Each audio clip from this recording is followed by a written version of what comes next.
नमस्कार मित्रांनो, कसे आहात सगळे? मस्त मजेत ना? एस क्लास एज्युकेशन बाय सुहानीमध्ये तुम्हा सर्वांचं मनापासून स्वागत आहे.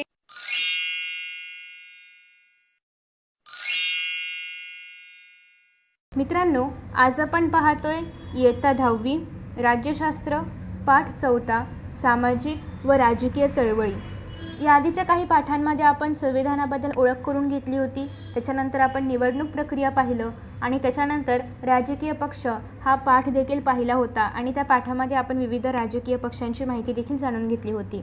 आणि आपण हे सुद्धा पाहिलं होतं की राजकीय पक्ष हे देखील एक सामाजिक संघटनाच असते. मग आज आपण सामाजिक आणि राजकीय चळवळी यांच्याबद्दल माहिती पाहणार आहोत. आता चळवळी म्हणजे काय? तर चळवळी ही एक अशा प्रकारची गोष्ट असते की एखादी कुठली तरी कृती करण्यासाठी किंवा एखादं काहीतरी निर्णय घेण्यासाठी सरकारवरती दबाव आणण्याचं काम चळवळींमार्फत केलं जातं.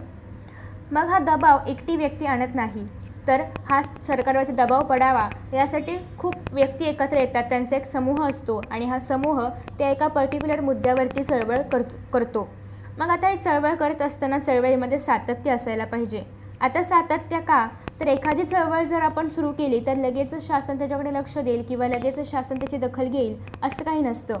मग त्यासाठी चळवळी या सातत्यपूर्ण कराव्या लागतात, सातत्याने कराव्या लागतात.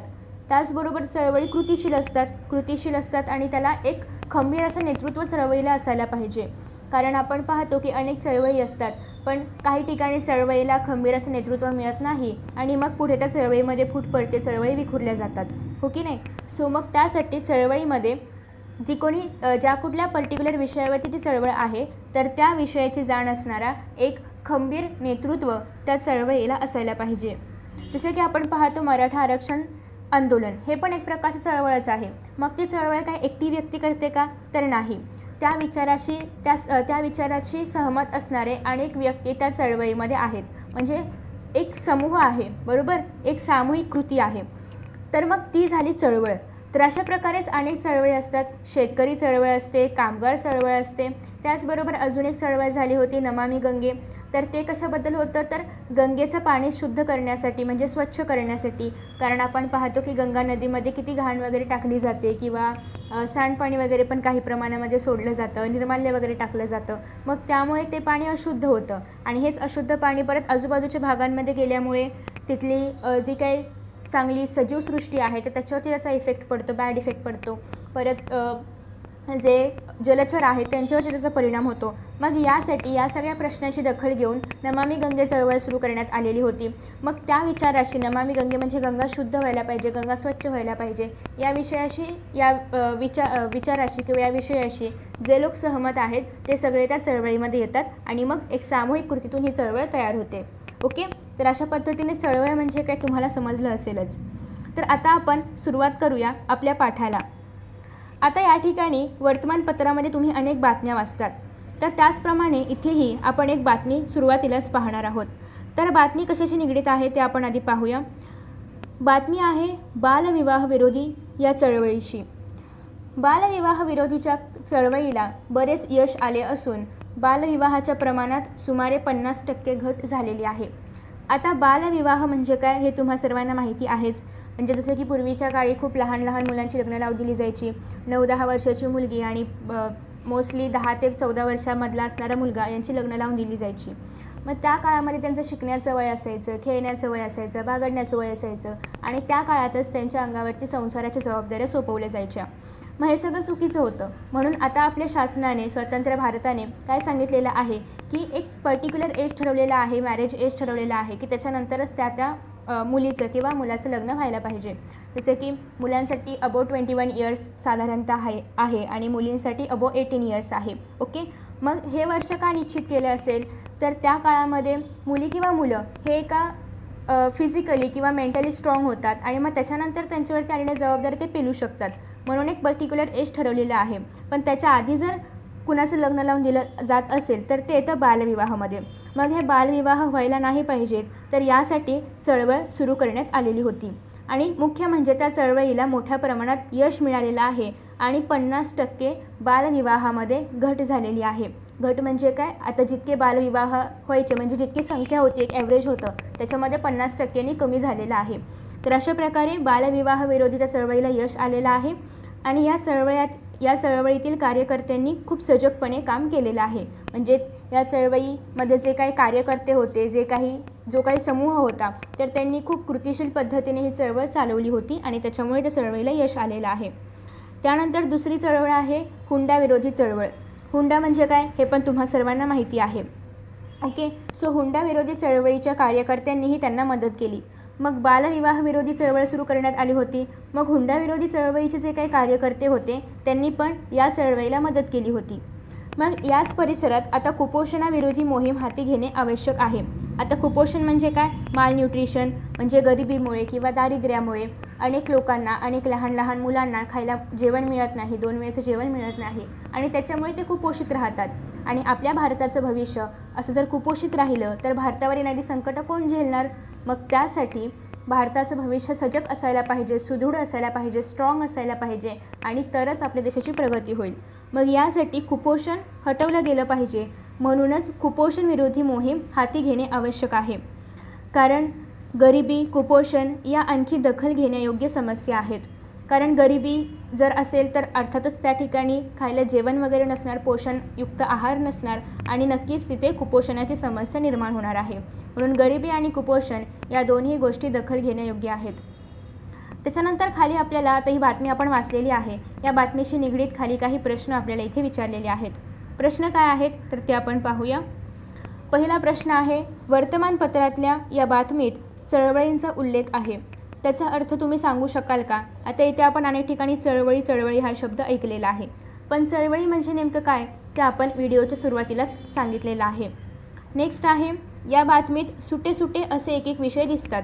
खरंच आहे, कारण पहिल्या बातमीमध्ये आपण काय वाचलं की बालविवाह विरोधी चळवळीला यश आलेलं आहे.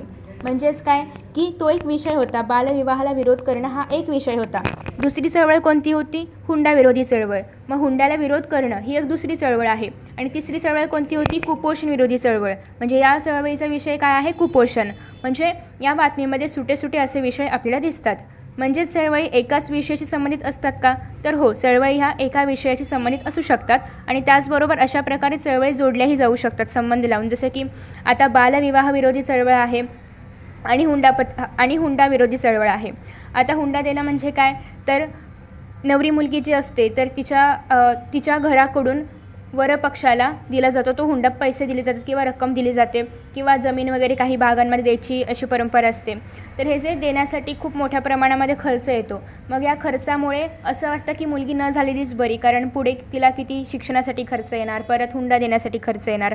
मग याच्यामुळे कुठेतरी स्त्रीचं जे भ्रूण असतं त्याची हत्या केली जाते. स्त्री जन्माला नाही यायला पाहिजे असं वाटतं, मुलगी जन्माला नाही यायला पाहिजे अशी एक मानसिकता समाजामध्ये तयार होते. मग या दोन्ही चळवळी एकमेकांशी निगडीत आहेत. ओके, तर अशा प्रकारे चळवळी एकमेकांशी निगडीत असतात, त्यांचे विषय हे सुटे असतात, एका पर्टिक्युलर विषयावरती चळवळी घेतल्या जातात. त्यानंतर पुढे आहे, चळवळींनी परस्परांना सहकार्य केल्यास ती अधिक प्रभावी होईल असे तुम्हाला वाटते का, तर नक्कीच होईल. आता जसं की या ठिकाणी आपण पाहिलं की बालविवाह विरोधीची चळवळ होती आणि त्याला हुंडा विरोधी चळवळीने मदत केली, तर नक्कीच ही चळवळ प्रभावी झाली. ओके, म्हणजे जर अशा प्रकारे एका चळवळीतील व्यक्तीने दुसऱ्या चळवळीतील लोकसमूहाला जर मदत केली तर नक्कीच दोन्ही चळवळी प्रभावी होतात. मागील पाठामध्ये आपण राष्ट्रीय आणि प्रादेशिक पक्षांविषयी माहिती जाणून घेतली होती. राजकीय पक्ष सत्तेच्या स्पर्धेत असतात व निवडणुका जिंकून ते सामान्य जनतेचे प्रश्न सोडवण्याचा प्रयत्न करतात. आता जे राजकीय पक्ष असतात, राजकीय पक्ष ही पण एक प्रकारची सामाजिक संघटनाच आहे. ओके, फक्त राजकीय पक्ष एका पर्टिक्युलर विषयाशी निगडीत नसतात, तर ते संपूर्ण त्या प्रदेशामध्ये असणाऱ्या ज्या काही सगळ्या अडचणी आहेत त्याच्याशी निगडीत असतात. जसं की आपण पाहिलं, चळवळी एका ठराविक मुद्द्यावरती चर्चा करतात किंवा निर्णय घेतात किंवा एका ठराविक मुद्द्यावरतीच त्या मर्यादित असतात. पण राजकीय पक्ष एका ठराविक मुद्द्यावरती मर्यादित नसते. राजकीय पक्षाला सगळ्या अडचणी, सगळ्या बाजू समजून घ्याव्या लागतात. त्याच्यानंतर पुढे सांगितलेलं आहे की राजकीय पक्ष सत्तेच्या स्पर्धेत असतात, हे पण आपण जाणून घेतलेलं आहे. आणि निवडणुका जिंकून ते सामान्य जनतेचे प्रश्न सोडवण्याचा प्रयत्न करत असतात. अर्थातच राजकीय पक्ष निवडणुका जिंकतात, निवडणुका लढतात आणि मग ज्याची सत्ता येईल तो पक्ष त्या भागामध्ये जनतेला कोणते प्रश्न आहेत ते सोडवण्याचा प्रयत्न करीत असतो. ओके, त्यानंतर राजकीय पक्षांची भूमिका सर्वसमावेशक स्वरूपाची असते, कारण राजकीय पक्षामध्ये सगळ्या प्रश्नांचा विचार केला जातो. चळवळींप्रमाणे राजकीय पक्ष फक्त एकाच विषयाशी मर्यादित नसतात. त्याच्यानंतर पुढे आहे, त्यांना कोणत्या तरी एकाच प्रश्नावर लक्ष केंद्रित करून चालत नाही. जसे की सार्वजनिक स्वच्छतेपासून ते अवकाश संशोधनापर्यंत सर्व बाबींचा त्यांना राष्ट्रीय भूमिकेतून विचार करून निर्णय घ्यावा लागतो. जसं की आपण पाहतो की स्वच्छता मोहीम आहे, आपल्या भारत देशामध्ये पण स्वच्छता मोहीम राबवली जाते. त्याचबरोबर आपल्या भारतामध्ये अवकाश संशोधनाच्या मोहिमाही राबवल्या जातात.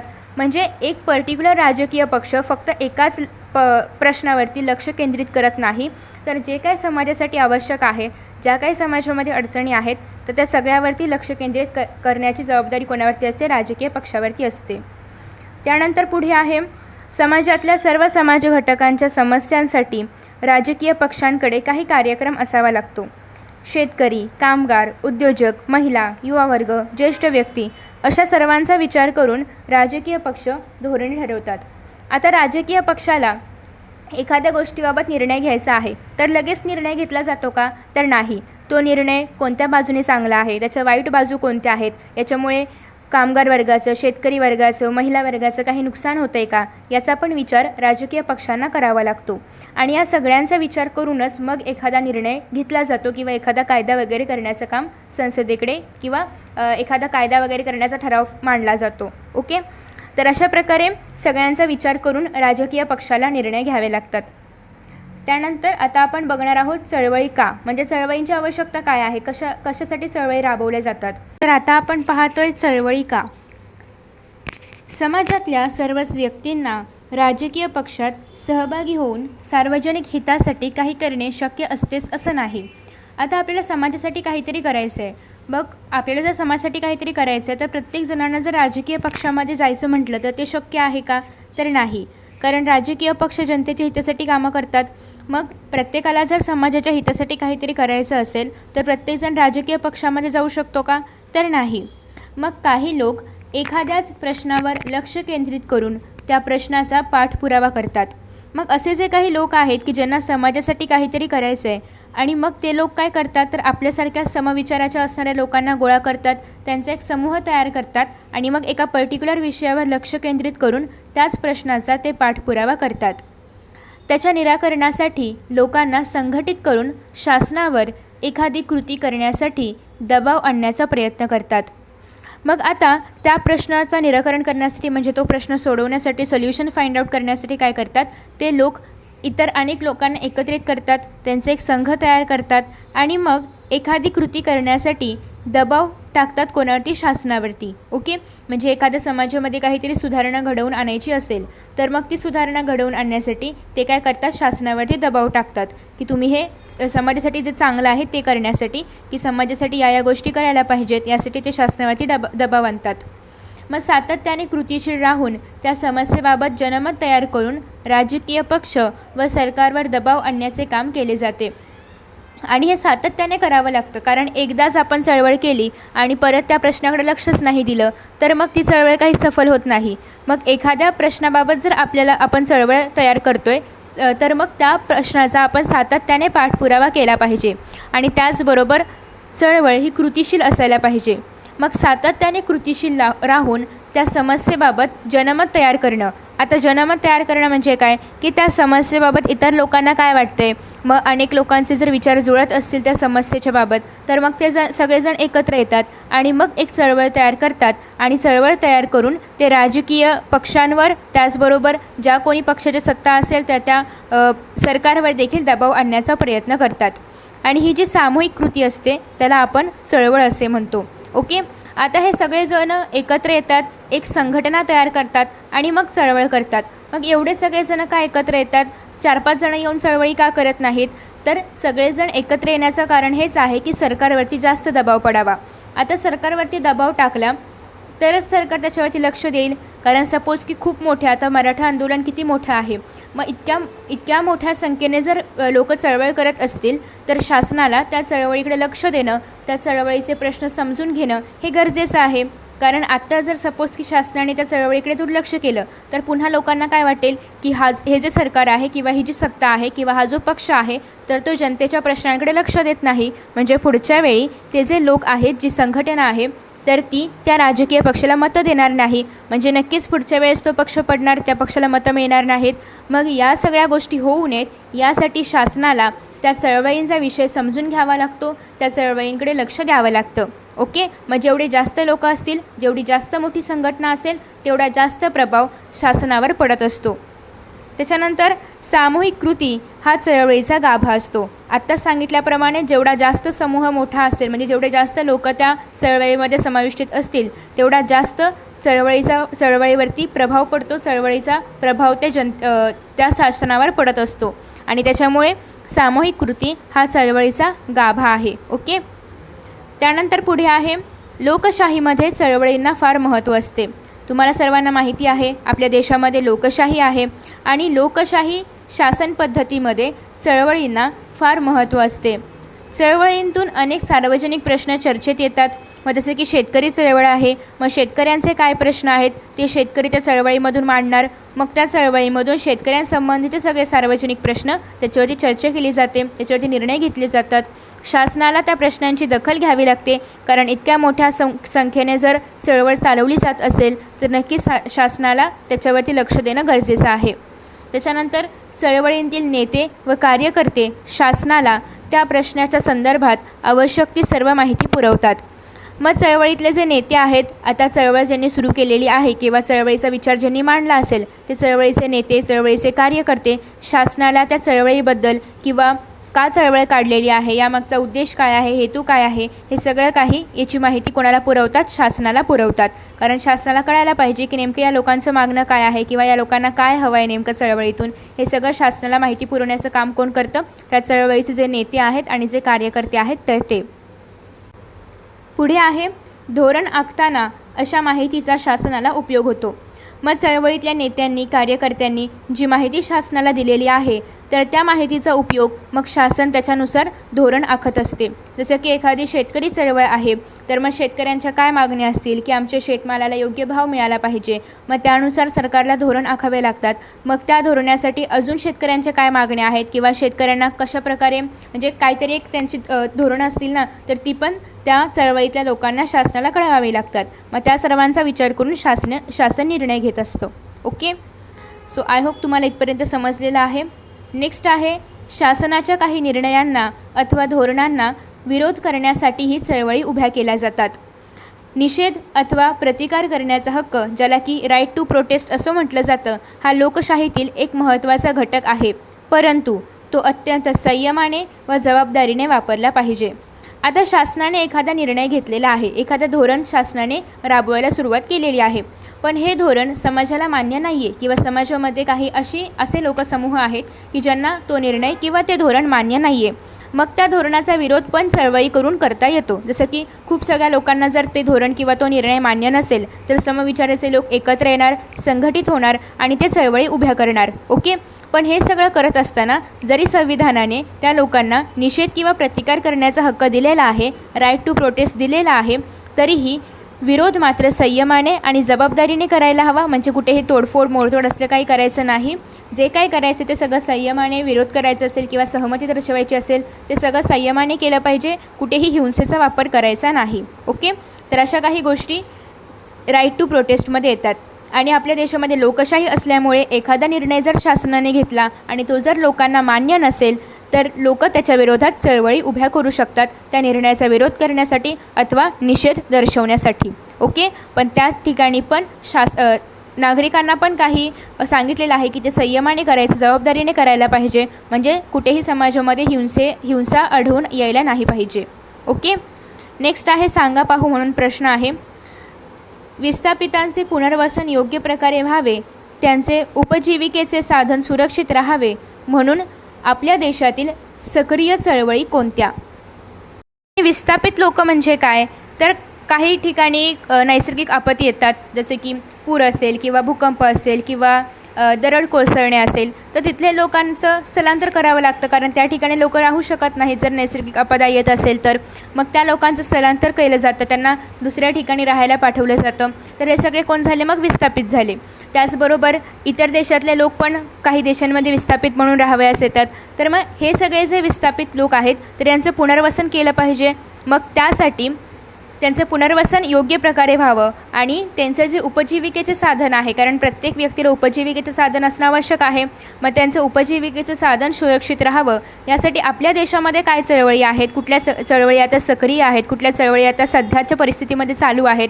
तर जसं की आपण पाहिलं होतं तर नर्मदा बचाव आंदोलन आहे, ती सगळ्यात गाजलेली चळवळ आहे. महाराष्ट्र आणि मध्य प्रदेश, ओके, महाराष्ट्र आणि मध्य प्रदेश या 2 राज्यामधले जे धरणग्रस्त आहेत तर त्यांनी ही चळवळ चालवली होती आणि ही चळवळ तब्बल 28 वर्षे सुरू होती. ओके. त्याचबरोबर अशा अनेक चळवळी आहेत, जसं की दहशतवाद्याने विस्थापित झालेले जे काश्मीरमधले पंडित होते तर त्यांच्या पुनर्वसनासाठी लढा चालू आहे, तो अजूनही चालू आहे. आणि त्याच्यानंतर मग सिंधुदुर्ग जिल्ह्यातील टाळंबा धरण येथे जे विस्थापित आहेत तर त्यांनी पण त्यांच्या पुनर्वसनासाठी 32 वर्ष चळवळ चालवली होती. तर अशा प्रकारे चळवळी या दीर्घकाळ चालू असतात, चळवळी सातत्याने चालू ठेवाव्या लागतात. तर अशा प्रकारे काही चळवळी आपल्या देशामध्ये अजूनही सक्रिय आहेत. त्यानंतर पुढे आपण पाहणार आहोत की नेमकं चळवळी म्हणजे काय.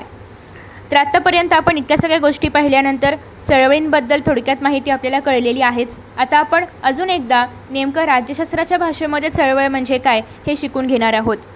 चळवळ ही एक सामूहिक कृती असते. आतापर्यंत पाहिलेलं आहे की चळवळ एकटी व्यक्ती करू शकत नाही, चळवळ ही समूहाने करायची असते, म्हणजेच चळवळ ही एक सामूहिक कृती आहे. त्यानंतर आहे त्यात अनेक लोकांचा सक्रिय सहभाग असायला पाहिजे. सक्रिय म्हणजे क्रियाशील सहभाग असायला पाहिजे. चळवळ हे लोकांचे विशिष्ट प्रश्नाभोवती निर्माण झालेले संघटन असते.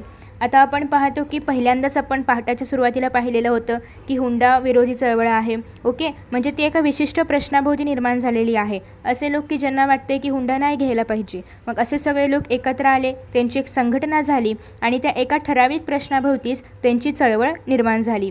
उदाहरणार्थ प्रदूषण हा एकच प्रश्न घेऊन चळवळ उभी राहू शकते.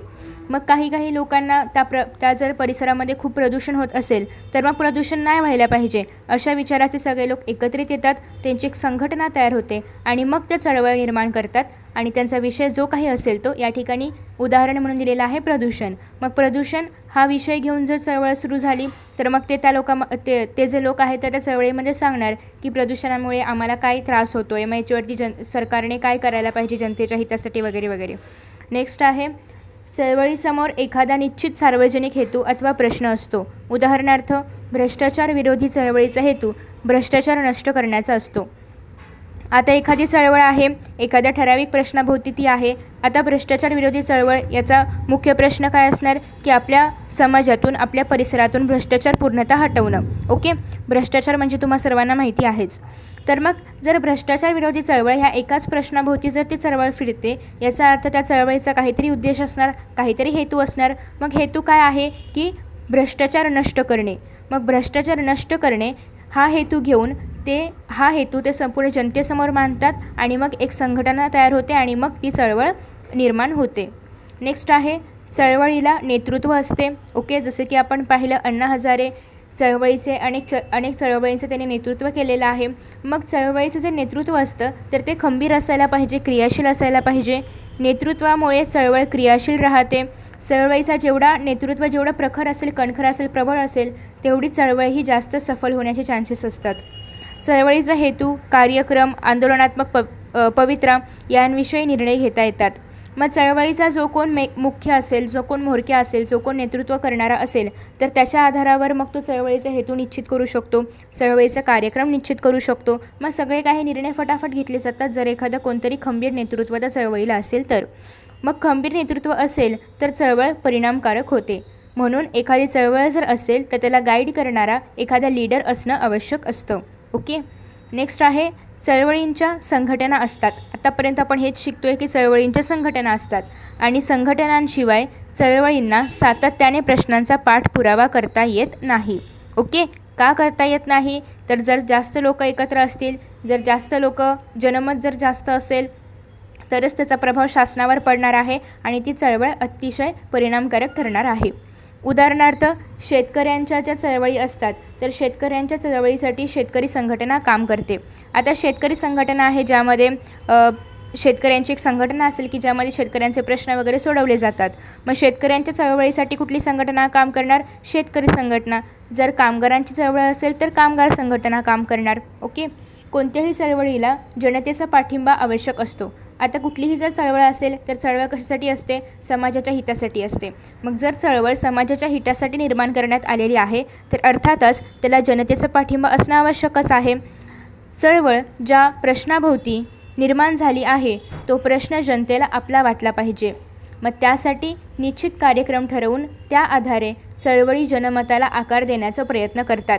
आता चळवळ एखाद्या ठराविक प्रश्नाभोवती निर्माण होते. जसे की आपण अनेक प्रश्न पाहिलेले आहेत. प्रदूषण आहे, शेतकरी चळवळ आहे, भ्रष्टाचार विरोधी चळवळ आहे. तर हे जे काही प्रश्न आहेत, भ्रष्टाचार विरोधी चळवळ असणं किंवा प्रदूषण विरोधी चळवळ असणं, तर हे जे प्रश्न आहेत हे जनतेला आपले वाटले पाहिजेत. म्हणजे जनतेला असं वाटलं पाहिजे की हां, हे जर पुढे याच्यावरती जर काही निर्णय घेतला गेला तर तो आपल्या हितासाठीच असेल असं जनतेला वाटलं पाहिजे. तरच जास्तीत जास्त लोक एकत्र येतील. म्हणून कुठल्याही प्रश्नाभोवती जर ती चळवळ असेल तर तो प्रश्न जनतेला आपला वाटला पाहिजे. यासाठी काय केलं जातं की कार्यक्रम ठरवले जातात. मग त्याच्यामध्ये जनतेला सांगितलं जातं की या चळवळीमध्ये काय आहे, समाजाच्या हितासाठी काय केलं जाणार आहे, याच्यावरती काय निर्णय घेतले जाऊ शकतात, ओके वगैरे वगैरे. त्यानंतर पुढे आहे चर्चा करा. चळवळी जरी एकाच प्रश्नाचा पाठपुरावा करीत असल्या तरी चळवळींमागे एक व्यापक अशी विचारसरणी असते. आतापर्यंत आपण पाहिलं की प्रदूषण असेल किंवा भ्रष्टाचार विरोधी चळवळ असेल तर या सगळ्या चळवळी एका पर्टिक्युलर विषयाभोवतीच आहेत. ओके. परंतु यांच्या मागे एक व्यापक अशी विचारसरणी असते. जसं की बालविवाह अथवा हुंडाबंदी चळवळीचा लोकशाही, महिलांचे सक्षमीकरण, सामाजिक समता अशा मूल्यांवरती विश्वास असतो. आता एखादी चळवळ जर बालविवाह विरोधी चळवळ आहे तर नक्कीच त्याच्यामध्ये महिलांचं सक्षमीकरण असणार आहे, सामाजिक समता असणार आहे, या मूल्यांवरती आधारित चळवळ असणार आहे. ओके. तर अशा प्रकारे चळवळ जरी एकाच प्रश्नावरती असली तरी चळवळीमागे जो एक विचार असतो, जी एक विचारसरणी असते ती मात्र व्यापक असते. काही चळवळींचे यथावकाश राजकीय पक्षांत रूपांतर होते. मग काही चळवळी ज्या असतात तर त्या एका प्रश्नाचा पाठपुरावा करतात. मग तो प्रश्न जर जनतेला आपलासा वाटला तर खूप मोठं जनमत त्या चळवळीकडे आकर्षित होतं. मग या चळवळीचं कालांतराने एका राजकीय पक्षामध्ये रूपांतर होतं आणि मग त्या चळवळीची जी विचारसरणी असते तर तीच त्या राजकीय पक्षाची पण विचारसरणी राहते. ओके. त्याच्यानंतर पुढे आहे सांगा पाहू. भारतातल्या कोणत्या चळवळींमुळे न्यायालयात जनहितार्थ याचिका दाखल होऊन न्यायालयाला त्यावर निर्णय द्यावा लागला? आता या ठिकाणी जनहितार्थ याचिका म्हणजे काय ते आधी आपण समजून घेऊया. आता स्वातंत्र्योत्तर काळामध्ये भारताचे संविधान लिहिले गेले. मग संविधानाने जनतेला कोणते अधिकार दिलेले आहेत आणि ते अधिकार जनतेने कसे वापरायचे, मग कायदे, शासन आणि त्याचबरोबर नागरिक यांचा संबंध काय, या सर्वांबद्दलची फारशी माहिती काही नागरिकांना नव्हती. कारण सुरुवातीला आपल्या देशामध्ये निरक्षरतेचे प्रमाण अधिक होते. त्याच्यामुळे संविधानाने जरी काही अधिकार जनतेला दिले असले तरी पण त्या अधिकाराचा नेमका वापर कुठे करायचा किंवा त्याचा काय उपयोग आहे याच्याबद्दल फारशी माहिती नागरिकांना किंवा जनतेला नव्हती. मग न्यायमूर्ती P.N. भगवती आणि न्यायमूर्ती V.R. कृष्ण अय्यर यांनी जनहितार्थ याचिका या एका संकल्पनेची निर्मिती केली आणि त्याचबरोबर न्यायव्यवस्था जी आहे तर त्याच्यामध्ये एक क्रांती घडवून आली.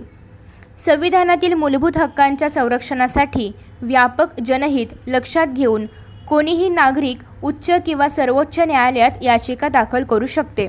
यालाच आपण काय म्हणतो? जनहितार्थ याचिका. म्हणजे संविधानामध्ये जे काही मूलभूत हक्क आहेत, समता आहे, बंधुता आहे वगैरे वगैरे, धर्मनिरपेक्षता आहे, तर हे जे संविधानामधले मूलभूत हक्क आहेत तर यांच्या संरक्षणासाठी व्यापक जनहित लक्षात घेऊन जर कोणी आपली जी बाजू आहे तर ती जर मांडणार असेल किंवा आपली याचिका जर दाखल करणार असेल तर ती सर्वोच्च किंवा उच्च न्यायालयामध्ये दाखल करता येऊ शकते आणि यालाच जनहितार्थ याचिका असं म्हणतात. मग कायद्यामध्ये उपलब्ध असलेला न्याय मागण्याचा अतिशय प्रभावी आणि कमी खर्चिक मार्ग म्हणून जनहितार्थ याचिका या पर्यायाकडे आपण सर्वजण पाहतो. सरकारची एखाद्या कामाबाबतची टाळाटाळ किंवा सामूहिक अत्याचार, प्रदूषण, वाळीत टाकणे, भेदभाव अशा ज्या काही सामाजिक समस्या असतात तर यांच्या विरोधात जनहितार्थ याचिका दाखल केल्या जाऊ शकतात. परंतु वैयक्तिक कारणांसाठी मात्र जनहितार्थ याचिका दाखल केल्या जात नाहीत. ओके, मग जनहितार्थ याचिका कोणत्या गोष्टींबाबत दाखल केल्या जातात तर सामूहिक अत्याचार किंवा सरकारची एखाद्या कामाबाबत होत असलेली टाळाटाळ, प्रदूषण, वाळीत टाकणे जे काही संविधानाच्या मूल्यांच्या विरुद्ध घडते तर त्याच्या विरोधात त्याचं संरक्षण करण्यासाठी किंवा सपोज की आता एखाद्या ठिकाणी वाळीत टाकणं वगैरे किंवा धर्मामध्ये भेदभाव करणं हे काही संविधानाला अनुसरून नाही आहे. मग धर्माचं किंवा धर्माविरुद्धात कुठेतरी भेदभाव केला जाते म्हणजे कुठेतरी समानता नाही आहे. मग समानतेचं रक्षण व्हावं यासाठी आपण न्यायालयामध्ये, उच्च न्यायालयामध्ये किंवा सर्वोच्च न्यायालयामध्ये जनहितार्थ याचिका दाखल केली जाऊ शकते. परंतु हे समाजाच्या हितासाठी आहे. पण आपण आपल्या स्वतःच्या वैयक्तिक कारणांसाठी अशा प्रकारची जनहितार्थ याचिका दाखल करू शकत नाही. त्यानंतर पुढे आहे महात्मा फुले, महात्मा गांधी, संत गाडगे महाराज, डॉक्टर बाबासाहेब आंबेडकर यांनी कोणकोणत्या चळवळी उभ्या केल्या होत्या. आता आपण पाहतो की यांसारख्या महान पुरुषांनी अनेक चळवळी उभ्या केल्या होत्या. जसे की महात्मा फुले यांनी स्त्री शिक्षणाची चळवळ उभी केली होती. त्याचबरोबर महात्मा गांधी यांनी अनेक सत्याग्रह केले होते. मग त्याच्यामध्ये चंपारण्य सत्याग्रह असेल, कायदेभंग चळवळ असेल, असहकार लढा असेल. त्याचबरोबर संत गाडगे महाराज यांनी स्वच्छतेची चळवळ सुरू केली होती आणि त्यांनी फक्त समाजाला स्वच्छता करा असा संदेश नाही दिला तर त्यांनी स्वतःच्या कृतीतून ते घडवून आणलं होतं. त्यानंतर डॉक्टर बाबासाहेब आंबेडकर यांनी तुम्हा सर्वांना माहिती आहे की 14 तळ्याचा सत्याग्रह केला होता. तर अशा प्रकारे यांसारख्या महान पुरुषांनी देखील समाजाच्या हितासाठी अनेक चळवळी राबवल्या होत्या. त्यानंतर पुढे आपल्याला एक संवादरूपी छोटासा परिच्छेद दिलेला आहे. खालील संवाद वाचा व त्यावर एक परिच्छेद आपल्याला लिहायचा आहे. तर संवाद काय आहे आपण पाहूया. तुमच्यासारखी शाळकरी मुलं आहेत. मानवी हक्क रक्षणाची चळवळ जर जगभर प्रभावी झाली तर अन्य कोणत्याच चळवळींची गरज नाही असं एक मुलगी म्हणते. दुसरा मुलगा म्हणतो पण विकसनशील देशांमधील प्रश्न कितीतरी वेगळे आहेत. तेथील सामाजिक, आर्थिक, सांस्कृतिक परिस्थिती वेगळी असल्याने त्यातून अन्य चळवळी निर्माण होऊ शकतात. मग त्याच्यावरती दुसरी मुलगी म्हणते हेही खरेच आहे, नाहीतर मुलगी वाचवा असे आपल्याला म्हणावेच लागले नसते. त्याच्यानंतर पुढचा मुलगा म्हणतो चळवळीचा अनुभव आपल्याला आत्ताच घेता येईल. आपण आपल्या शाळेचा परिसर मुलींसाठी निर्भय करण्यासाठी चळवळ सुरू करूया का. तर अशा प्रकारे हे सगळ्या चर्चा ऐकत असताना त्या मुलाच्या मनामध्ये एक प्रश्न येतो की समाजामध्ये जर आपण पाहिलं तर काही ठिकाणी अजूनही मुली सुरक्षित नाही आहेत. मग आपल्या शाळेचा जो आजूबाजूचा परिसर आहे तर हा परिसर आपण मुलींसाठी निर्भय करूया का, त्यासाठी आपण एखादी चळवळ राबवूया का, म्हणजे आपल्याला नेमक्या चळवळ कशा असतात हे पण लक्षात येईल. त्याच्यावरती अजून एक मुलगा म्हणतो ब्रिटिश राजवटीत चळवळी दडपल्या जात असत, परंतु लोकशाही व्यवस्थेत चळवळी असणे हे निकोप लोकशाहीचे लक्षण आहे. ब्रिटिशांच्या काळामध्ये चळवळी वगैरे ते लोक होऊ द्यायचे नाहीत कारण ती एक राजवट होती आणि त्या काळामध्ये चळवळींना वगैरे म्हणजे चळवळी वगैरे जर कोणी केल्या तर मग ब्रिटिश लोक त्यांना शिक्षा वगैरे करायचे. पण आता आपला भारत पूर्णतः स्वतंत्र आहे. आपल्या भारतामध्ये लोकशाही शासन पद्धत आहे आणि लोकशाही शासन पद्धतीमध्ये चळवळी असणं हे गरजेचं असतं. हे आपण आधी पण शिकलो आहे. मग हा जो सगळा संवाद होता यावर तुम्हाला एक थोडक्यात परिच्छेद लिहायचा आहे. तुम्हाला या सर्व गोष्टींचा अर्थ समजला असेल. आता आपण पुढे जाऊया. त्यानंतर आहे चर्चा करा. प्रश्न असा आहे की भारतातील भूमिपुत्रांच्या चळवळी कोणत्या मुद्द्यांबाबत आग्रही आहेत. आता भूमिपुत्र म्हणजे काय तर एखाद्या प्रदेशामधले जे मूळ निवासी आहेत तर ते झाले तिथले भूमिपुत्र. ओके, मग भूमिपुत्रांच्या बाबतीत कोणत्या चळवळी आता अग्रेसर आहेत तर जसं की भूमिपुत्र जे आहेत त्यांना नोकरी मिळाली पाहिजे, त्यांना नोकरीच्या संधी उपलब्ध झाल्या पाहिजेत.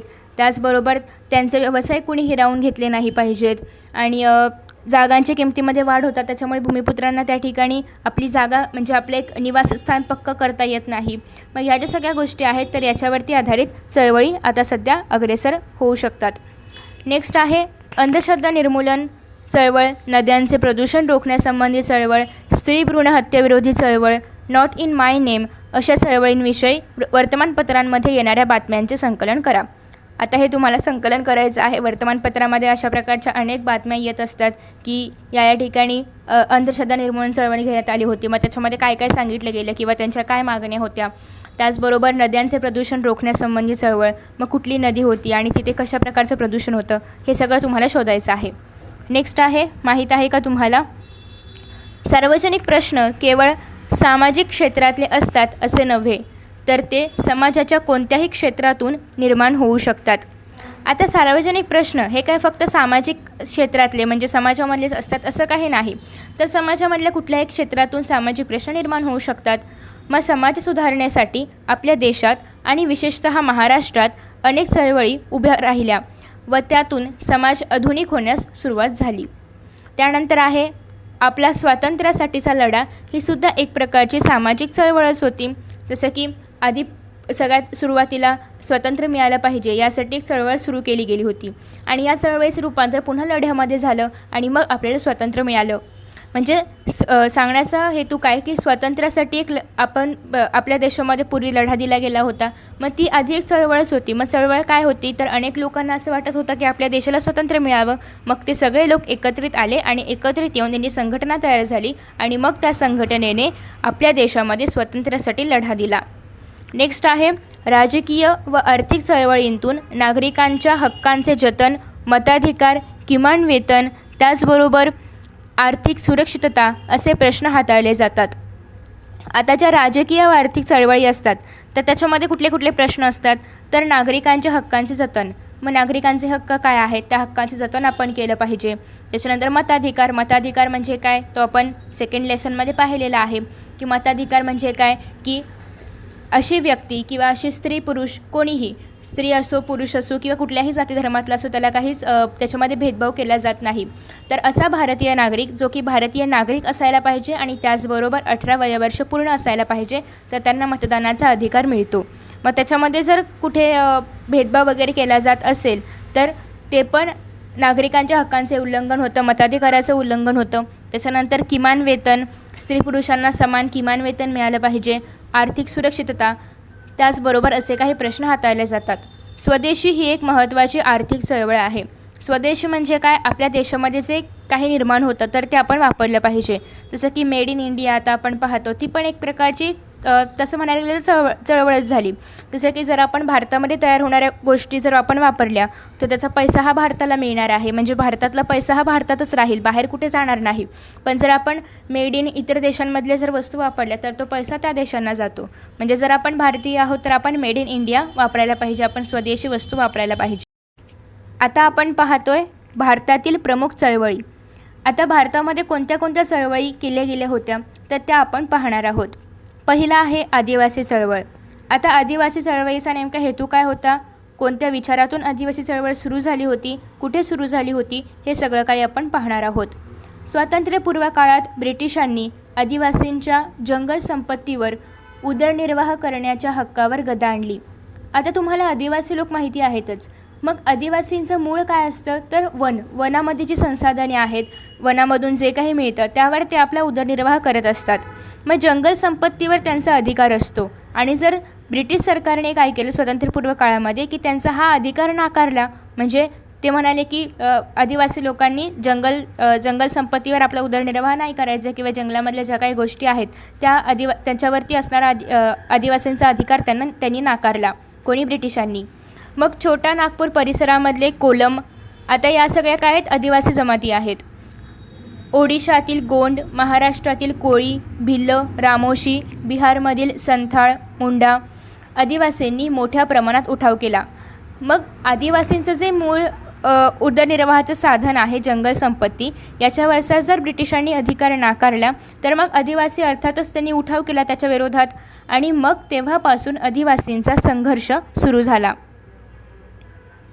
तर या ठिकाणी आपण पाहतोय की आदिवासी चळवळ, भारतातील आदिवासींचे अनेक प्रश्न आहेत. त्यातील प्रमुख प्रश्न म्हणजे त्यांचा वनांवरील अधिकार नाकारला जातो.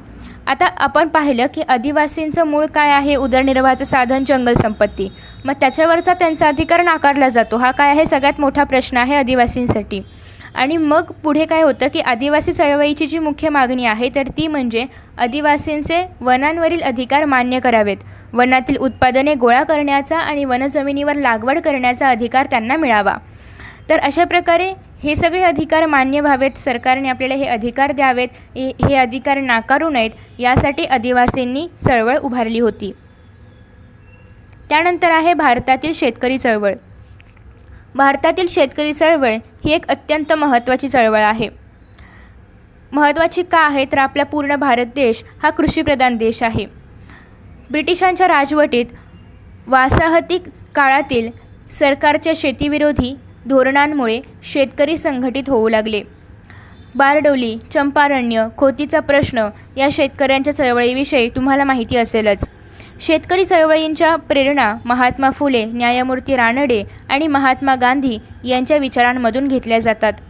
आता शेतकऱ्यांच्या काय समस्या असतात की एखाद्या ठिकाणी जर काही नैसर्गिक आपदा आली किंवा नैसर्गिक आपत्ती जर ओढावली असेल तर मग त्या ठिकाणी शेतकऱ्यांचा सगळा माल त्याच्यामध्ये त्याचं नुकसान होतं, शेतकऱ्यांच्या सगळ्या पिकांचं नुकसान होतं आणि मग त्या परिस्थितीमध्ये शेतकऱ्यांना जो शेतसारा द्यावा लागायचा तर तो घेऊ नये अशी शेतकऱ्यांची मागणी असायची. ओके, तर मग ते घेऊ नये यासाठी पण अनेक वेळा शेतकऱ्यांनी चळवळ उभा केलेली होती. त्याचबरोबर बारडोली, चंपारण्य, खोतीचा प्रश्न म्हणजे कोकणामध्ये जे खोत असायचे तर शेतकऱ्यांना त्या खोतांना शेतसारा द्यावा लागायचा, तर तो झाला खोतीचा प्रश्न. यासारख्या शेतकऱ्यांच्या चळवळींविषयी आपल्या सर्वांना माहिती आहेच. चंपारण्याबद्दल पण तुम्ही ऐकलेलं आहे, बद्दल पण तुम्ही अभ्यास केला असेलच. शेतकरी चळवळींच्या प्रेरणा महात्मा फुले, न्यायमूर्ती रानडे आणि महात्मा गांधी यांच्या विचारांतून घेतल्या जातात. महात्मा फुले यांनी काय सांगितलं होतं, चला खेड्यांकडे, म्हणजे आपला भारत देश हा काय आहे, खेड्यांचा देश आहे. जसं की तुम्ही लगन मूवीमध्ये पाहिलं असेल की शेतकऱ्यांकडून कशाप्रकारे शेतसारा, म्हणजे काही पण झालं तरी शेतकऱ्यांना शेतसारा द्यावाच लागतो, तर ते सगळं त्याच्यामध्ये आहे. शेतीविषयी काही सुधारणांमुळे, उदाहरणार्थ कुळ कायदा, कसेल त्याची जमीन इत्यादी. कसेल त्याची जमीन म्हणजे जो कोणत्या जमिनीवर काम करणार त्याची जमीन, यांसारख्या अनेक शेतीविषयक सुधारणा करण्यात आलेल्या होत्या. यामुळे शेतकरी चळवळ संथ राहिली. हरित क्रांतीनंतर मात्र शेतकरी चळवळ अधिक क्रियाशील आणि परिणामकारक होऊ लागली. हरित क्रांती तुम्हाला माहिती आहेच, त्याचा आपण अभ्यास सायन्समध्ये पण केलेला आहे. तर हरित क्रांतीनंतर मात्र शेतकरी चळवळी ज्या होत्या, शेतकऱ्यांचे जे प्रश्न होते ते अधिक क्रियाशील झाले, अधिक परिणामकारक झाले. शेतीचे उत्पादन वाढवण्यासाठी आणि अन्नधान्याबाबत स्वयंपूर्ण होण्यासाठी हरित क्रांती करण्यात आली होती. मग हरित क्रांती का केली होती? हरित क्रांतीचे जनक कोण होते? MS स्वामीनाथन. मग MS स्वामीनाथन यांनी हरित क्रांती सुरू केली होती. का सुरू केली होती? तर शेतीचे जे उत्पादन आहे तर ते वाढावं, कारण आता लोकसंख्या वाढते, म्हणजेच आता आपल्याला कमी जागेमध्ये जास्त अन्नधान्य पिकवावं लागणार आहे. मग शेतीचं उत्पादन वाढवण्यासाठी आणि सगळ्यांना पोषण आहार मिळावा यासाठी हरित क्रांती करण्यात आलेली होती. परंतु त्याचा गरीब शेतकऱ्यांना फायदा झाला नाही. शेतकऱ्यांमध्ये गरीब आणि श्रीमंत असे वर्ग निर्माण झाले. मग ही जी हरित क्रांती सुरू करण्यात आलेली होती तर याच्यामुळे गरीब शेतकरी जे होते त्यांना काही फायदा झाला नाही आणि मग शेतकऱ्यांमध्ये पण गरीब श्रीमंत अशी एक दरी निर्माण होऊ लागली, असा भेदभाव निर्माण होऊ लागला आणि त्याच्यामुळे त्यांच्यातील असंतोष वाढला आणि मग गरीब श्रीमंत असे वर्ग निर्माण झाले आणि मग त्यांच्यामध्ये जो असंतोष होता तो वाढला, राग वाढला आणि शेतकऱ्यांच्या आंदोलनाला सुरुवात झाली. त्यानंतर पुढे आहे शेतमालाला योग्य भाव मिळावा, शेतीला उद्योगाचा दर्जा मिळावा, स्वामीनाथन आयोगाच्या शिफारशी स्वीकाराव्यात, कर्जमाफी, कर्जमुक्ती आणि राष्ट्रीय शेतीविषयक धोरण या शेतकरी संघटनांच्या प्रमुख मागण्या होत्या. मग शेतकऱ्यांनी आंदोलनाला सुरुवात केली. मग त्या आंदोलनामध्ये शेतकऱ्यांच्या मागण्या काय होत्या की आमचा जो शेतमाल आहे तर त्या शेतमालाला योग्य भाव मिळावा, कारण जे कारखाना म्हणजे ज्या कारखान्यामध्ये सपोज की ऊस आहे तर जो कारखाना ऊस घेणार आहे तर तो ठरवतो की या ऊसाचा भाव काय द्यायचा. मग प्रत्येक ठिकाणी योग्य भाव दिला जाईलच असा नाही. मग शेतकऱ्यांचं काय म्हणणं होतं की आमचा जो शेतमाल आहे त्याला योग्य भाव मिळावा, त्याचबरोबर शेतीला उद्योगाचा दर्जा मिळावा आणि स्वामीनाथन आयोगाच्या ज्या शिफारसी आहेत तर त्या पण स्वीकाराव्यात. त्याचबरोबर कर्जमाफी. आता काही ठिकाणी आपण पाहतो की शेतकऱ्यांना काही कारणास्तव कर्ज घ्यावं लागतं आणि जर शेतीमधून उत्पादन निघालं किंवा जर काही प्रसंगामध्ये जर नैसर्गिक आपत्तींमुळे आलेलं पीक जर नष्ट झाली तर मग शेतकऱ्यांवरती कर्जाचा डोंगर उभा राहतो आणि मग तेव्हा शेतकऱ्यांची अशी मागणी असते की कर्जमाफी करावी, कर्जमुक्ती आणि त्याचबरोबर राष्ट्रीय शेतीविषयक धोरण या काही शेतकरी संघटनाच्या मुख्य मागण्या होत्या. आता आपण शेतकरी संघटनांच्या मागण्या पाहिल्या. मग शेतकरी संघटना कोणत्या आहेत त्या पण आपण पाहूया. शेतकरी संघटना, भारतीय विकास युनियन, ऑल इंडियन किसान सभा या भारतातील काही महत्त्वाच्या शेतकऱ्यांच्या संघटना आहेत. त्यानंतर प्रश्न आहे, करून पहा. शेतकऱ्यांच्या व शेतमजुरांच्या कल्याणासाठी शासनाने कोणत्या योजना राबवलेल्या आहेत याचं उत्तर आता तुम्हाला शोधायचं आहे. जसं की उदाहरणार्थ राष्ट्रीय कृषी विकास योजना आहे, त्याचबरोबर पीक विमा योजना आहे, त्याच्यानंतर जलयुक्त शिवार योजना आहे. यांसारख्या अनेक योजना सरकारने, शासनाने शेतकऱ्यांसाठी आणि शेतमजुरांच्या कल्याणासाठी राबवलेल्या आहेत. इतर अजून काही योजना आहेत ज्यांची माहिती तुम्हाला मिळवायची आहे. नेक्स्ट, आता आपण पाहणार आहोत कामगार चळवळ. भारतातल्या कामगार चळवळीला औद्योगिकीकरणाची पार्श्वभूमी आहे. 19व्या शतकाच्या उत्तरार्धात भारतात कापड गिरण्या, रेल्वे कंपन्या यांसारख्या उद्योगांची सुरुवात झाली होती. 1899मध्ये रेल्वेच्या कामगारांनी आपल्या मागण्यांसाठी संप केला. कामगारांचे प्रश्न सोडवण्यासाठी व्यापक संघटना मात्र 1920मध्ये स्थापन झाली आणि तिचं नाव काय आहे? All India trade union Congress. Okay, आता तुम्हाला माहिती आहे की गिरणी कामगार जे होते त्यांनी पण संप केला होता. तर मग कामगारांच्या संपांना किंवा कामगारांच्या मागण्या पूर्ण करण्यासाठी किंवा त्यांचे प्रश्न विचारात घेण्यासाठी एक संघटना स्थापन झाली होती 1920 साली, जिचं नाव होतं all India trade union Congress. परंतु कामगारांनी संप कधी केला होता किंवा त्यांच्या मागण्या कधीच्या होत्या? 1899च्या होत्या. ओके, स्वातंत्र्योत्तर काळात कामगार चळवळ अधिक प्रभावीपणे काम करू लागली. म्हणजे स्वातंत्र्यानंतर ह्या ज्या कामगार चळवळी होत्या त्यांचा प्रभाव आणखीनच वाढला. 1960 आणि 70च्या दशकात कामगार चळवळीची अनेक आंदोलने झाली आणि याच्यापुढेच याच कालावधीमध्ये गिरणी कामगारांनी देखील संप केला होता. त्यांच्या पण मागण्या होत्या की उद्योगधंद्यांमधले जे लोक आहेत, जे कामगार आहेत, तर त्यांना जास्त पगार मिळतो, बोनस मिळतो आणि गिरणी कामगारांच्या पगारामध्ये मात्र वाढ करत नव्हते. तर त्यांच्या मागण्या होत्या की त्यांच्याही पगारामध्ये वाढ झाली पाहिजे. तर अशा काही मागण्या गिरणी कामगारांच्या होत्या. आणि मग पुढे सांगितलेलं आहे, परंतु 1980पासून कामगार चळवळ विखुरली गेली. भारतभर कामगारांचे प्रश्न नव्याने उभे राहत आहेत, कारण जागतिकीकरणाचा परिणाम कामगार चळवळीवर झाला. अस्थिर रोजगार, त्याचबरोबर कंत्राटी कामगार, आर्थिक असुरक्षितता, कामगार कायद्यांचे संरक्षण नसणे, अमर्याद कामाचे तास आणि कामाच्या ठिकाणी असणारी असुरक्षितता, अनारोग्य इत्यादी आजच्या कामगार चळवळीपुढे समस्या आहेत. मग आत्ताही कामगारांपुढे अनेक समस्या आहेत की त्यांचा जो रोजगार आहे तो स्थिर नाही आहे, परमनंट नाही आहे. कंत्राटी कामगार या सगळ्या काही गोष्टी आजही आपल्या भारतामध्ये सुरू आहेत की आर्थिक असुरक्षितता नाही आहे, म्हणजे पगार किती देतील किती नाही हे काय फिक्स नाही आहे. त्याचबरोबर कामगार कायद्यांचे संरक्षण, कामगारांसाठी जे कायदे ठरवण्यात आलेले आहेत त्यांचं संरक्षण नाही आहे, म्हणजे ते कायदे उल्लंघले जात आहेत काही प्रमाणामध्ये. त्याचबरोबर कामाचे तास निश्चित नाही आहे, अमर्याद म्हणजे अनलिमिटेड काम करून घेतलं जातं आहे. कामाच्या ठिकाणी सुरक्षितता नाही आहे, अनारोग्य यांसारख्या गोष्टींना आज पण कामगारांना सामोरं जावं लागतं आहे.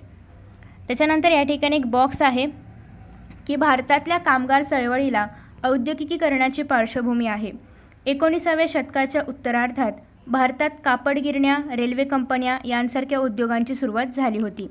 म्हणजे 19व्या शतकाच्या उत्तरार्धात भारतामध्ये औद्योगिकरणाला सुरुवात झाली होती, औद्योगिकरणाचा विकास झाला होता आणि मग कापड गिरण्या, रेल्वे कंपन्या यांसारख्या अनेक उद्योगधंद्यांची सुरुवात झाली होती. त्यानंतर पुढे आपण पाहतोय स्त्री चळवळी. स्वातंत्र्यपूर्व काळात भारतात स्त्री चळवळीची सुरुवात पुरोगामी पुरुषांच्या पुढाकाराने झाली.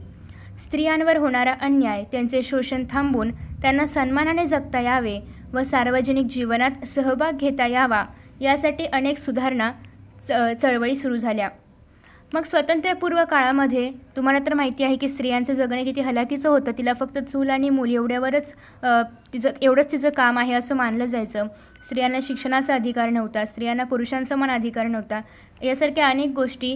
त्याचबरोबर स्त्रियांवरती स्वातंत्र्यपूर्व काळामध्ये अन्याय होत होता आणि मग स्वातंत्र्यपूर्व काळापासूनच अनेक लोक संघटित झाले, स्त्रियांसाठी चळवळी सुरू झाल्या आणि अनेक पुरोगामी पुरुषांच्या पुढाकाराने स्त्री चळवळीची सुरुवात झाली होती. मग स्त्रियांवर जो अन्याय होतो, त्यांचं जे शोषण होतं ते थांबलं जावं आणि स्त्रियांनाही समाजामध्ये सन्मानाने जगता यावं त्याचबरोबर सार्वजनिक जीवनात भाग घेता यावा, जे काही प्रश्न आहेत, जे निर्णय आहेत ते त्यांना घेता यावेत, यांसारख्या अनेक चळवळी सुरू झाल्या. पुढे आहे ईश्वरचंद्र विद्यासागर, राजा राममोहन रॉय, महात्मा ज्योतिराव फुले, सावित्रीबाई फुले, महर्षी धोंडो केशव कर्वे, पंडिता रमाबाई, त्याचबरोबर रमाबाई रानडे यांच्या पुढाकारामुळे सतीच्या प्रथेला विरोध, विधवा पुनर्विवाह, स्त्री शिक्षण, बालविवाहास विरोध, स्त्रियांना मतदानाचा अधिकार यांसारख्या अनेक सुधारणा होऊ शकल्या. आता एक कार्यक्रम सुरू आहे सावित्री ज्योती, तर त्याच्यामध्ये पण तुम्ही पाहत असाल की कशाप्रकारे स्त्रियांवरती त्या काळामध्ये अन्याय व्हायचा किंवा त्यांना शिक्षणाच्या संधी उपलब्ध करून दिल्या जायच्या नाहीत, त्यांना किती सहन करावं लागायचं, हे सगळं त्याच्यामध्ये दाखवलेलं आहे. तर महात्मा ज्योतिराव फुले, त्याचबरोबर सावित्रीबाई फुले आणि अनेक इतर जे सगळे समाजसुधारक होते, तर त्या सर्वांनी मिळून सर्वांच्या पुढाकाराने सतीच्या प्रथेला विरोध केला. सतीची प्रथा म्हणजे एखाद्या स्त्रीचा जर पती मेला असेल तर त्या पतीसोबत तिने स्वतःला जाळून घ्यायचं, म्हणजे पतीसोबतच तिने पण जायचं, स्वतःला जिवंत जाळून घ्यायचं. त्याच्यानंतर पुढे आहे विधवा पुनर्विवाह, म्हणजे विधवा स्त्रीचा पुनर्विवाह व्हावा यासाठी पण हे जे सगळे समाजसुधारक होते त्यांनी पुढाकार घेतला होता. स्त्री शिक्षण, स्त्री शिकली गेली पाहिजे यासाठी अनेक समाजसुधारकांनी पुढाकार घेतला होता. बालविवाहास विरोध, आत्ताही आपण पाहतो बालविवाह विरोधी अनेक चळवळी सुरू केल्या जातात.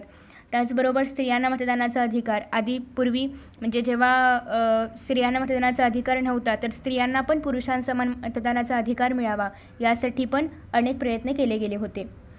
मग त्याच्यानंतर पुढे आपल्याला सांगितलेलं आहे की स्वातंत्र्यानंतर भारताच्या संविधानात स्त्रियांना सर्वच बाबतीत समान हक्क देण्यात आले.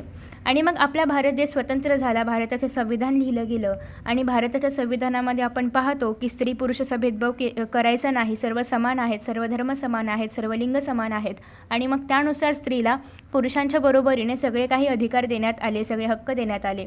परंतु अनेक क्षेत्रात स्त्रियांना प्रत्यक्षात मात्र समान वागणूक दिली जात नव्हती. परंतु तरीही संविधानामध्ये हे सगळं समावेशित करण्यात आलेलं आहे की स्त्रियांना पुरुषांसमान अधिकार दिले गेले पाहिजेत, पुरुषांसमान हक्क दिले गेले पाहिजेत, स्त्री पुरुष यांच्यामध्ये भेदभाव नसायला पाहिजे, समानता असायला पाहिजे. तरी पण आजही अजून काही क्षेत्र अशी आहेत, अजून काही ठिकाणं अशी आहेत की त्या ठिकाणी मात्र अजूनही स्त्रीला समान वागणूक दिली जात नाही. स्त्री स्वातंत्र्य हे या काळातील स्त्रियांच्या चळवळीचे उद्दिष्ट होते.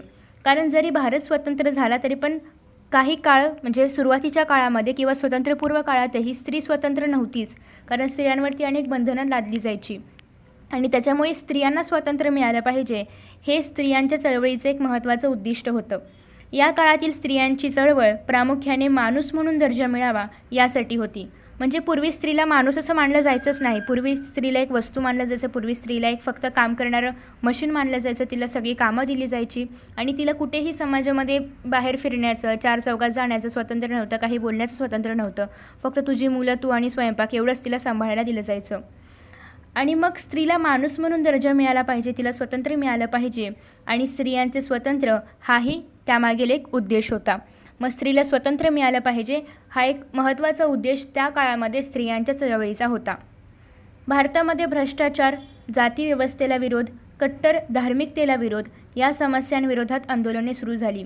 मग भारतामध्ये भ्रष्टाचार विरोधी आंदोलन, जातीव्यवस्था काही भागांमध्ये पाळली जात असायची तर त्याच्या विरोधात आंदोलन, तर या सगळ्या या सगळ्या समस्यांविरोधात भारतामध्ये आंदोलने सुरू झाली. आणि या आंदोलनांमध्ये स्त्रिया मोठ्या प्रमाणावर सहभागी झाल्या आणि त्यातून स्त्रियांना आपल्यावर होणाऱ्या अन्यायाची जाणीव झाली. आणि जेव्हा स्त्री बाहेर पडली, जेव्हा स्त्रीला आजूबाजूची परिस्थिती कळू लागली, तेव्हा तिला कळू लागलं की आपल्यावरती अन्याय केला जातोय. आणि मग स्त्रियांच्या पुढाकाराने स्त्रियांची चळवळ सुरू झाली आणि मग त्यातीलच काही स्त्रियांनी आपल्यावरचा अन्याय ओळखून पुढाकार घेतला आणि मग सर्व स्त्रिया एकत्र आल्या आणि त्यांनी स्वतःची स्त्री चळवळ सुरू केली. भारतातील स्त्री चळवळीचे स्वरूप एकसंध नाही, परंतु स्त्रियांचे आरोग्य, त्यांची सामाजिक सुरक्षितता, त्यांचे आर्थिक स्वावलंबन आणि सक्षमीकरण या मुद्द्यांचा विचार विविध पातळींवर या स्त्री संघटना करताना दिसतात. आपण 9वीला पण महिला व दुर्बल घटकांचे सक्षमीकरण या पाठामध्ये पाहिले की कशाप्रकारे स्त्रिया पुढे येऊन आंदोलनं करू लागल्या होत्या, कशाप्रकारे स्त्रिया सामाजिक प्रश्नांमध्ये भाग घेत होत्या. मग आताही स्त्री चळवळीचे स्वरूप एकसंध नाही आहे, म्हणजे सगळे एकत्र नाही आहेत, पण स्त्रियांचं आरोग्य किंवा त्यांचे सामाजिक सुरक्षितता, त्यांचे आर्थिक स्वावलंबन या सगळ्या गोष्टींवरती विचार विविध पातळीवरती स्त्री संघटना करताना आपल्याला पाहायला मिळतात. स्त्रियांचे शिक्षण आणि त्यांना माणूस म्हणून दर्जा व प्रतिष्ठा मिळावी याचा आग्रह हे स्त्री चळवळीसमोरील आजचे आव्हान आहे. मग आज पण काही ठिकाणी स्त्रियांना माणूस म्हणून दर्जा दिला जात नाही. काही भागामध्ये खूप चांगल्या पद्धतीने स्त्रियांना वागणूक दिली जाते, स्त्रियांना पुरुषांसमान मानलं जातं. परंतु त्याच्या अपोजिट काही भागांमध्ये मात्र स्त्रीला अजूनही माणूस म्हणून स्वीकारलं जात नाही. स्त्रीला अजूनही पाहिजे तेवढं स्वातंत्र्य दिलं जात नाही, विकासाच्या संधी उपलब्ध करून दिल्या जात नाहीत, स्त्रीची प्रतिष्ठा जपली जात नाही. आणि आजही स्त्री चळवळींसमोर हे सगळ्यात मोठं आव्हान आहे की स्त्रीला माणूस म्हणून दर्जा देणं आणि त्याचप्रमाणे स्त्रीला तिची प्रतिष्ठा मिळवून देणं. तर हे सगळं होतं स्त्री चळवळींबाबत. आता आपण पाहणार आहोत पर्यावरण चळवळ. आता पर्यावरण चळवळ म्हणजे नेमकं काय ते आपण आता जाणून घेणार आहोत. पर्यावरणाचा ऱ्हास ही आजच्या काळातील एक राष्ट्रीय व आंतरराष्ट्रीय पातळीवरील समस्या आहे, एक गंभीर समस्या आहे. आजकाल आपण पाहतो प्रदूषण, प्रगती या सगळ्या प्रगतीच्या पथावर वाटचाल करत असताना पर्यावरणाचा ऱ्हास होतोय. आणि पर्यावरणाचा ऱ्हास ही काय फक्त आज भारतापुरती समस्या नाही आहे, तर संपूर्ण जगामध्ये हे होतं आहे आणि संपूर्ण जागतिक पातळीवरची ही एक समस्या आहे, हे आपण सर्व जाणतोच. मग पर्यावरणाचा ऱ्हास रोखण्यासाठी आंतरराष्ट्रीय पातळीवरही अनेक चळवळी सक्रिय आहेत. जसं की आपण 9वीत असताना अनेक चळवळींचा अभ्यास केलेला आहे आणि या क्षेत्रात आंतरराष्ट्रीय सहकार्यही खूप मोठ्या प्रमाणावर आहे. आणि पर्यावरण संबंधीच्या ज्या चळवळी आहेत तर त्या संपूर्ण आंतरराष्ट्रीय पातळीवरती म्हणजे सगळे देश एकत्र येऊन ती सोडवली जाते. कारण पर्यावरणासंबंधीच्या चळवळी किंवा पर्यावरणाचा ऱ्हास हा फक्त एका देशापुरत्या मर्यादित असलेला प्रश्न नाही आहे, तर तो संपूर्ण जगाचा प्रश्न आहे. त्याच्यामुळे जगामधले सगळे देश एकत्र येऊन हे प्रश्न सोडवण्याचा प्रयत्न करीत आहेत. याच्यावरती ज्या चळवळी आहेत तर त्या पण सगळे देश एकत्र मिळून करत आहेत. भारतातही पर्यावरणातील विविध विषयांना प्राधान्य देत अनेक चळवळी सक्रिय आहेत. जैवविविधतेचे संरक्षण, जैवविविधता म्हणजे बायोडायव्हर्सिटी. आपल्या भारतामध्ये विविध जातीचे काय म्हणतो आपण त्याला, वनस्पती आहेत, प्राणी आहेत, अनेक स्पीशीज आहेत, ॲनिमल्सचे, बर्ड्सचे. तर मग या सगळ्याचं रक्षण व्हावं, संरक्षण केलं जावं. त्याचबरोबर पाण्याच्या विविध स्रोतांचे जतन, जंगल आवरण, नद्यांचे प्रदूषण, हरितपट्ट्याचे संरक्षण, रासायनिक द्रव्यांचा वापर व त्यांचे दुष्परिणाम इत्यादी प्रश्न घेऊन चळवळी संघर्ष करत आहेत. मग आजही पर्यावरणाचा ऱ्हास थांबवण्यासाठी, नद्यांचे प्रदूषण थांबवण्यासाठी, नद्यांच्या प्रदूषणाच्या विरुद्ध देखील अनेक चळवळी उभ्या केल्या गेलेल्या आहेत. जसे की नमामि गंगे वगैरे यांसारखे अनेक चळवळी उभ्या केलेल्या आहेत की नद्यांचं प्रदूषण थांबावं, नद्यांचं पाणी स्वच्छ शुद्ध व्हावं यासाठी. तर या सगळ्या प्रश्नांवरती पर्यावरण चळवळ राबवल्या जातात. त्यानंतर आता आहे ग्राहक चळवळ. आता ग्राहक चळवळ नेमकं काय आहे ते आपण जाणून घेणार आहोत. पण तत्पूर्वी आपल्याला या ठिकाणी ग्रीन बॉक्समध्ये एक माहिती दिलेली आहे. जलपुरुष डॉक्टर राजेंद्र सिंग राणा यांच्याबद्दल आपण माहिती जाणून घेऊया. भारताचे जलपुरुष या नावाने ओळखले जाणारे डॉक्टर राजेंद्र सिंह राणा यांनी राजस्थान येथे मोठी जलक्रांती घडवून आणली. राजस्थानमध्ये हजारो जोहड म्हणजे काय, तर नद्यांवरील मातीची बंधारे. नद्यांवरती जे मातीचे बंधारे तयार केले जात असत तर ते निर्माण करण्याच्या माध्यमातून राजेंद्र सिंह प्रसिद्धीस आले होते. डॉक्टर राजेंद्र सिंह राणा यांना भारताचे जलपुरुष म्हणून ओळखले जाते. मग ते का ओळखले जाते, तर डॉक्टर राजेंद्र सिंह राणा यांनी राजस्थान येथे एक महत्त्वाची जलक्रांती घडवून आणलेली आहे. मग राजस्थानमध्ये नद्यांवरती जे मातीचे बंधारे बांधले जातात, ज्याला की त्या भाषेमध्ये जोहड असं म्हणतात, तर ते निर्माण करण्याच्या माध्यमातून डॉक्टर राजेंद्र सिंह राणा प्रसिद्धीस आले होते. सिंह यांनी राजस्थानच्या वाळवंटात नद्या पुनरुज्जीवित केल्या. म्हणजे राजस्थानचं वाळवंट तर तुम्हा सर्वांना माहिती आहे, तिथे पाण्याची खूप कमतरता आहे. तर मग त्या प्रदेशामध्ये नद्यांचं पुनरुज्जीवीकरण केलं. म्हणजे नद्या पुन्हा तिथे आधी त्या ठिकाणी पाण्याचा स्रोत असेल तर मग त्याच नद्या त्यांनी पुन्हा सुरू केल्या. म्हणजे त्याच नद्यांवरती त्यांनी मातीचे वगैरे बंधारे घालून त्या नद्या पूर्वीसारख्या केल्या. त्यांनी तरुण भारत संघ या संघटनेची स्थापना करून शेकडो गावांमध्ये सुमारे 11,000 जोहड निर्माण केले. म्हणजे त्यांनी अनेक गावांमध्ये सुमारे 11,000 इतके जोहड त्यांनी निर्माण केले होते. म्हणजे इतके नद्यांवरील मातीची बंधारे त्यांनी निर्माण केली होती. त्याचबरोबर देशभर पदयात्रा काढून जलसंवर्धन, नद्या पुनरुज्जीवित करणे, वनसंवर्धन, वन्यजीवन संवर्धन मोहीम राबवली गेली. गेली 31 वर्षे त्यांनी ही सामाजिक चळवळ सुरू आहे. म्हणजे गेली 31 वर्ष त्यांची ही सामाजिक चळवळ सुरू आहे की नद्यांचं पुनरुज्जीवन करणं, त्याचबरोबर पदयात्रा काढून जलसंवर्धन करणं, जलसंवर्धन म्हणजे वॉटर कन्झर्वेशन करणं, तर यांसारख्या वनसंवर्धन करणं यांसारख्या मोहिमा राबवल्या जात आहेत आणि गेली 31 वर्ष ते या सामाजिक चळवळींसाठी काम करत आहेत. डॉक्टर राजेंद्र सिंग राणा हे पाण्याचे नोबेल समजल्या जाणाऱ्या स्टॉकहोम वॉटर प्राईजचे मानकरी आहेत. म्हणजे डॉक्टर राजेंद्र सिंह राणा यांना पाण्याचे वॉटर प्राईज हे देखील मिळालेले आहे, जे की ज्याला आपण काय म्हणतो स्टॉकहोम वॉटर प्राईज. तर अशा पद्धतीने डॉक्टर राजेंद्र सिंह राणा यांच्याबद्दल ही माहिती होती.